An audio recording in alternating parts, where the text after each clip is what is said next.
لن تنالوا البر حتى تنفقوا مما تحبون وما تنفقوا من شيء فإن الله به عليم۔ کہ اللہ کا قرب حاصل کرنے کے لیے اللہ فرماتا ہے جو چیز سب سے زیادہ پسند ہے نا وہ میرے نام پہ دو گے تو تب جا کے تمہیں اللہ کا قرب حاصل ہوگا۔ کہ محبت کے مقام تک پہنچنے کے لیے اپنی مرغوبات کو قربان کرنا پڑتا ہے، اور سب سے زیادہ انسان کو جو محبوب ہے وہ پیسہ ہے۔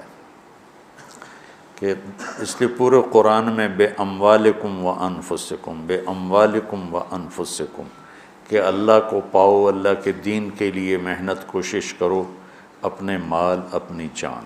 مال کا ذکر پہلے ہے اور جان کا ذکر بعد میں ہے، کہ حالانکہ جان قیمتی ہے مال سے، لیکن مال کو مقدم اس لیے کیا ہے کہ لوگ مال پر اپنی جانیں قربان کر دیتے ہیں۔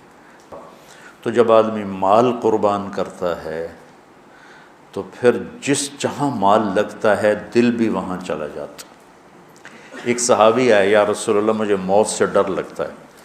آپ نے فرمایا تیرے پاس کو پیسے ہیں؟ کہ جی ہیں۔ کہا وہ اللہ کے نام پہ خرچ کر دے، موت کا ڈر نکل جائے گا۔ کہ جہاں آدمی کا مال جاتا ہے وہیں اس کا دل بھی چلا جاتا ہے۔ امام زین العابدین علیہ السلام کی خدمت میں کوئی آتا تھا سائل، تو کہتے اللہ تیرا شکر ہے، تو نے میرا سامان میرے گھر پہنچانے کے لیے سواری بھیج دی۔ سمجھو ان کی بات؟ یا اللہ تیرا شکر ہے تو نے میرا سامان میرے گھر پہنچانے کے لیے سواری بھیج دی، کہ جو میں اس کو دوں گا وہ تجھے دینا ہے، اور جو تجھے دوں گا وہ جنت میں میرے لیے جمع ہو جائے گا، اور اصل گھر ہمارا جنت ہے، دنیا نہیں ہے۔ تو کہتے تھے یا اللہ تیرا شکر ہے کہ تو نے میرے گھر کا سامان میرے گھر پہنچانے کا سامان پیدا کر دیا۔ تو بچوں اللہ سے سخاوت مانگو۔ موسیٰ علیہ السلام نے پوچھا یا اللہ تیرے ناراض ہونے کی نشانی کیا ہے؟ تو اللہ تعالیٰ نے فرمایا موسیٰ جب تو دیکھے بارش بے موسم ہے اور پیسہ بخیلوں کے پاس ہے اور حکومت نادانوں کے پاس ہے تو سمجھو میں ناراض ہو چکا ہوں۔ جب بارشیں بے موقع ہوں، پیسہ بخیلوں کے پاس ہو جو نہ خود خرچ کریں نہ کسی اور پہ خرچ کریں، اور حکومت بے وقوفوں کے پاس ہو تو میں ناراض ہوں۔ کہ یا اللہ جب تو راضی ہو پھر جب تو دیکھے بارشیں موقع پر ہو رہی ہیں، پیسہ سخیوں کے پاس ہے، حکومت سمجھداروں کے پاس ہے، تو سمجھ لے کہ میں لوگوں سے راضی ہوں اور ان سے میں خوش ہوں۔ آج پیسہ بخیلوں کے پاس، سخی بہت تھوڑے ہیں جن کے پاس پیسہ، ورنہ سب بخیلوں کے پاس جو بالکل کالا سیاہ سپ بن کے اتنے بیٹھے ہوں کہ نہیں خرچ کرنا۔ اور ایک کم وقت ہوتا ہے وہ بخیل کا بھی پیو ہوتا ہے، وہ شحیح ہوتا ہے۔ بخیل تو اوروں پہ خرچ نہیں کرتا، اپنے اوپر پھر بھی کر لیتا۔ ایک شحیح ہوتا ہے کہ نہ اپنے اوپر خرچ کرنا نہ کسی اور پہ خرچ کرنا، بس گن کے خوش ہو کے مر جانا۔ کروڑ ہو گیا، 2 ہو گیا، 100 ہو گیا، 100 ارب ہو گیا، ارب ہو گیا، ملین ہو گیا، ٹریلین ہو گیا، اور بڑی بڈھے ہر شے چھڑ کے مر جانا۔ پچھلے اولاد تو پتہ نہیں نصیب ہے کہ نہیں ہے۔ نصیب یہاں لکھا ہوتا ہے، ماں باپ نصیب نہیں بناتے، نصیب یہاں لکھا ہوتا ہے۔ تو اللہ کو بخل سے نفرت ہے اور سخاوت اللہ کو پسند ہے، اس لیے اللہ نے ادنا درجہ رکھا سخاوت، زکوٰۃ۔ بھائی کم از کم 2.5% دے دو۔ یہ جو بارڈر ہوتے ہیں نا، بارڈر تو یہ پاکستانی بارڈر ہے، یہ انڈین بارڈر ہے، یہ والی جگہ جو ہوتی ہے نا یہ مشترکہ ہوتی ہے۔ تو ادھر سے وہ ادھر آ گیا ہے، پاکستان سے وہ نکل چکا ہے، انڈیا میں داخل نہیں ہوا ہے۔ اس بیچ کا جو ٹکڑا ہوتا ہے، تو جو آدمی زکوٰۃ دیتا ہے وہ بخیلوں سے نکل آتا ہے اور سخیوں میں شامل نہیں ہوتا۔ ابھی وہ راستے میں ہے، اگر وہ 2500 پہ 1 روپیہ بھی اوپر کر دے تو سخیوں کے بارڈر میں داخل ہو جائے گا۔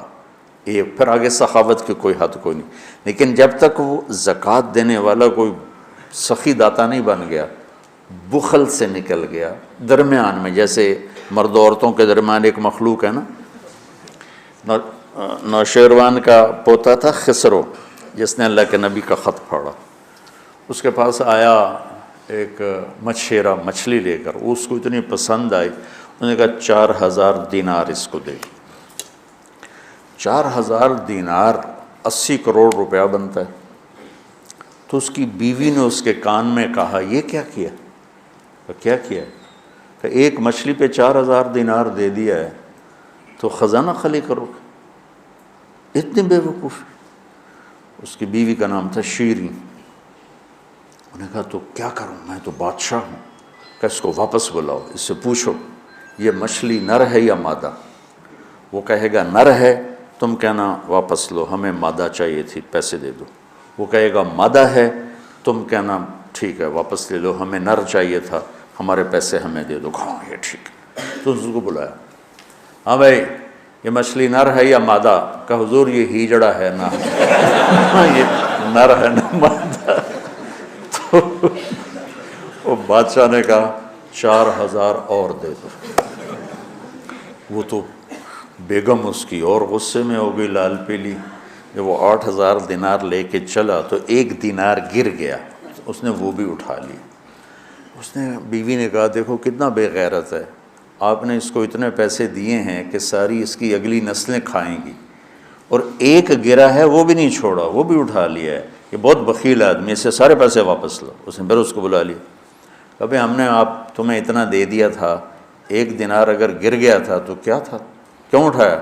کہ حضور اس پہ آپ کے نام کی مہر ہے، کسی کا پاؤں پڑ جاتا تو بے ادبی ہوتی، تو میں نے اٹھا لیا۔ انہوں نے کہا 4000 اور دے دو۔ مولوی عام طور پہ فقیر لوگ ہوتے ہیں، عام طور پہ ان کے پاس ہوتا ہی نہیں کہ سخاوت کریں، لیکن سخاوت پیسے سے نہیں ہوتی، دل سے ہوتی ہے۔ اللہ سے سخاوت مانگو کہ اللہ تمہیں سخی بنائے۔ عورتوں سے بھی کہتا ہوں، مردوں سے بھی کہتا ہوں، اللہ کے نام پہ خرچ کرنے کی عادت ڈالو۔ 100 میں 20 نمازی مل جاتے ہیں، لیکن 100 زکوٰۃ والے اکٹھے کروں نا تو ایک بھی زکوٰۃ دینے والا نہیں۔ کوئی 10,000 میں ایک آدمی ملتا ہے جو زکوٰۃ دیتا ہے، ورنہ نہیں دیتے۔ دل کے دروازے بند ہیں، اور اس وقت تک کوئی اللہ کا تعلق حاصل کر نہیں سکتا جب تک اپنی محبوب چیز کو اللہ پہ قربان نہ کرے، اور وہ ہے سخاوت، اور وہ ہے پیسہ۔ اللہ تعالیٰ نے آپ نے فرمایا اللہ الاجود الاجود وانا اجود ولد آدم۔ آپ نے کہا دیکھو بھائی سب سے بڑا سخی اللہ ہے، اور پھر اللہ کے بعد سب سے بڑا سخی تمہارا نبی ہے، وانا اجود ولد آدم، میں سب سے بڑا سخی ہوں۔ اور آپ کا خاندان سخاوت میں ضرب المثل ہے، ضرب المثل۔ ایک دفعہ ایک حامی تھا بنو امیہ کا، اور ایک حامی تھا اہل بیت کا۔ دونوں نے کہا چلو بھائی مدینے میں دیکھتے ہیں کون بڑا سخی۔ بنو امیہ کا حامی کہنے لگا بنو امیہ بڑے سخی ہیں، اہل بیت کا حامی کہنے لگا اہل بیت بڑے سخی ہیں۔ کہ اچھا چلو چل کے امتحان لیتے ہیں۔ تو بنو امیہ کا جو حامی تھا وہ گیا ایک اموی سردار کے پاس کہ غریب ہوں کچھ پیسے چاہیے، اس نے 10,000 دے دی۔ پھر دوسرے کے پاس گیا، اس نے 10,000 دے دی۔ پھر تیسرے کے پاس، 10 سرداروں کے پاس گیا، ہر ایک نے 10,000 دے دی۔ ان کے تو نام کہیں نہیں لکھے ہوئے۔ یہ جو اہل بیت والا تھا یہ گیا عبداللہ بن جعفر کے پاس، ضرورت مندوں نے 1,00,000 دے دیا۔ پھر گیا عبید اللہ بن عباس کے بعد، انہوں نے 1,00,000 دے دیا۔ پھر گیا وہ حسنین میں سے کسی ایک بھائی کے پاس، جب بڑے یا چھوٹے، انہوں نے 1,00,000 دے دیا۔ جب دونوں اکٹھے ہوئے تو یہ 3,00,000 لایا، وہ 1,00,000، وہ 1,00,000 10 سے لے کر آیا، یہ 3,00,000 3 سے لے کر آیا۔ تو پھر وہ کہنے لگا ہاں بھئی اہل بیت بڑے سخی ہیں، چلو واپس کرتے ہیں۔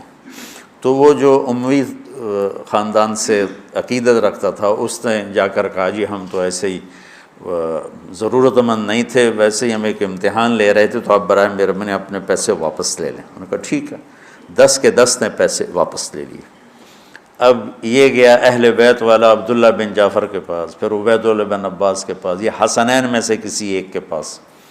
تو تینوں نے فرمایا کہ اہل بیت کے گھر سے جب کوئی چیز نکل جاتی ہے تو واپس نہیں آتی، جاؤ تمہیں ہدیہ ہے، تمہیں ہدیہ۔ اللہ اعلم حیث یجعل رسالتہ، اللہ کو پتہ ہے کہ اس نے رسالت کہاں رکھنی اور کہاں سے چننی ہے۔ اللہ کو سخی بن کے دکھاؤ۔ بخیل سے اللہ دوستی نہیں لگاتا، اور سخی سے اللہ دوستی نہیں توڑتا، چاہے وہ فاسق ہی کیوں نہ ہو۔ اور شیطان کہتا ہے مجھے بخیل سے کوئی ڈر نہیں ہے، چاہے تو راتوں کو تہجد پڑھے، دن میں روزے رکھے، کہ اس کا بخل ایک دن اسے جہنم میں لے جائے گا۔ اور سخی سے ہر وقت ڈرتا رہتا ہوں کہ پتہ نہیں کب اس کی سخاوت اس کو جنت میں پہنچاتی۔ تو اللہ خود کریم ہے، سخی ہے، سخاوت کو پسند کرتا ہے۔ تو آپ بھی اس کی روایت ڈالو۔